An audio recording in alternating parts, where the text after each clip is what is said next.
Bitter Honey follows the life of Nancy, she's Gambian, who moves from Gambia to Sweden in the late 70s to study political science and international relations on a scholarship. And that is where she meets her anthropology professor, Laj, who is 20 years older.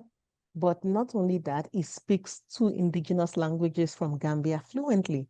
So obviously, that's how he kind of endeared himself to Nancy, and there was some kind of trust there until he ends up derailing her life. So that's kind of how we meet Nancy and Laz. No, I think one of the things I wanted to show on the page is why community is important, why you need to, when you go to a new place, try to find community as quickly as you can, because that can hold you in moments when you feel truly alone, right? And also, moving into a space open-minded and with a kind of bright-eyed wonder is always great, but also be aware of the new rules and the new unspoken ethos and nuances of the new culture. And while also rooting yourself in community and people that have been there, that can give you advice, that can tell you, okay, this is how you can make your life easier, right? Because I think a lot of immigrants to a new place want to assimilate versus integrate. Those are two different things. When you assimilate, assimilation says, leave who you are and be like me. And that's a very difficult thing to ask anyone. It's because it's impossible for somebody to leave who they are to be like, the host nation.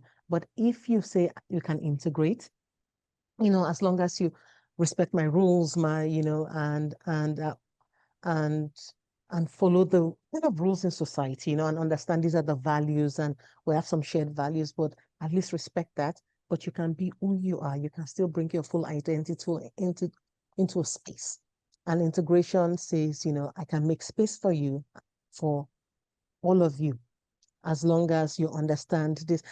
I call it like a knitting club versus, where there is a knitting club and everybody comes in, we know it's a knitting club. That's why we joined it. But we're not all stitching the same knitting pattern.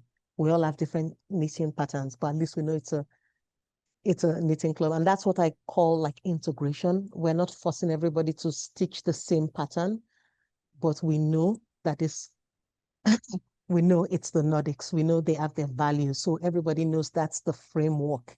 But when you come in, you can at least come in with your own stitching pattern for that framework. So I love reading like reader reactions to the books. And that character, they don't like that character. They just, they're like, you're not going to see Everlage. No, no, they really don't like him. And they feel like because he derailed Nancy. But I think what's really driving that is that it's triggering kind of this societal thing where other people, historically, and we know, white people benefit off the bodies of Black people, right? And that is exactly what Lash did.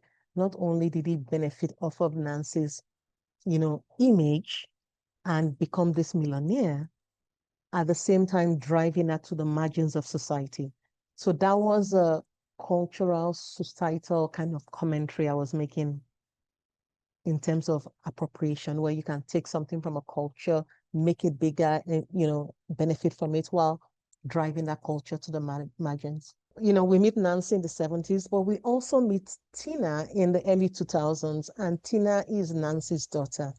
Tina is mixed, so she is white Swedish and Gambian. And Tina, she's a pop star. She's about to go represent Sweden at Eurovision. Now, Eurovision is the world's biggest singing competition. Different countries send a representative to sing at Eurovision. Eurovision is what launched ABBA's career, right? So we know ABBA, they won Eurovision with Waterloo. And that's, so it's huge. That's what launches a lot of stars. And so we meet Tina where she's getting ready to go on stage, and Lash shows up saying, I am your father, right? The father she thought was dead. And so in terms of Ani, and that also ties to the title, um, Tina's song is titled Honey. how she doesn't like it and all of that. But that's the color of our own eyes. And that's the color of Lange's eyes because Tina looks exactly like him. So she's a spitting image of the man. So with Tina, she's singing this honey song. She gambles, on the Eurovision stage, and then there's just a lot of backlash. But then she gets the opportunity of a lifetime to go record in Los Angeles, and that's where she, records an album. And Honey is like the it single and all of that. But she also has a boyfriend called Sebastian, right? And Sebastian is your quintessential blonde, blue-eyed Swedish boy, right?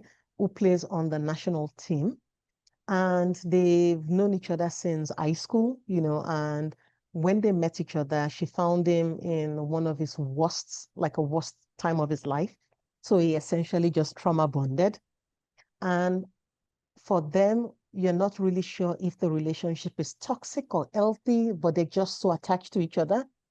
And how you can know is distance. And so that's why I try to create a lot of distance between Sebastian and Tina, physical distance, so that we can truly see if their relationship was just a, you know, basic trauma bond in the beginning, or if it's something that just peters out, or if it's something real.